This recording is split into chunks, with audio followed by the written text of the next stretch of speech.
Okay, magandang araw po mga kanumero. Nandito naman po tayo ulit para mag-solve ng random problems. Ito po nakita ko pong problem. Again, problem siya, pero wala pang solution na pinapakita. Kaya magpe-present tayo ng solution. So, ang problem natin is 5 raised to 2x minus 1 minus 25 raised to x minus 1 is equal to 2,500. Ano daw yung value ng x? So, ito yung choices. 2, 3, 4, and then 5. And then, syempre, pwede rin naman i-substitute kung gusto nyo. Kaya lang, gagamit kayo ng calculator. Ano ba talaga yung solution nito? So, ito yung magiging solution natin. So, ito, kopyahin natin yung problem. 5 raised to 2x minus 1.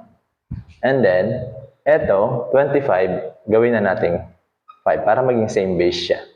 So, this is 5 squared raised to x minus 1. And then, that is equal to 2,500.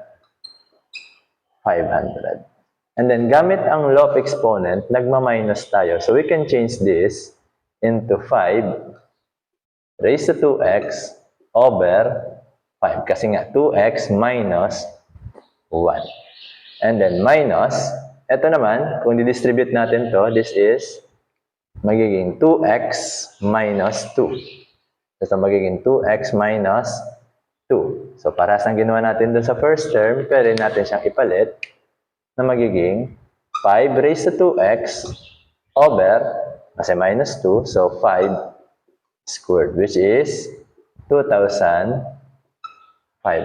So, this is 5 and then this is 5 squared. So, to solve the rational equation, so, i-multiply natin sa LCD, which is 25. So, ang matitira na lang is 25, cancel mo na. So, magiging 5 times 5 raised to 2x. And then dito, maka-cancelled out. So, minus 5 raised to 2x is equal to 2,500 times 20. Huwag mo nang i-multiply. No need. So, 25 times 2,500. And then, similar terms na siya. 5 raised to 2x, 5 raised to 2x. So, parang may 1 dito. So, we can subtract this. So, 5 minus 1. So, we have 4. 5 raised to 2x. And then, ito naman, huwag mo na ulit i-multiply, 25 times 25, we can say that 2,500 is also equal to 25 times 100. Yan.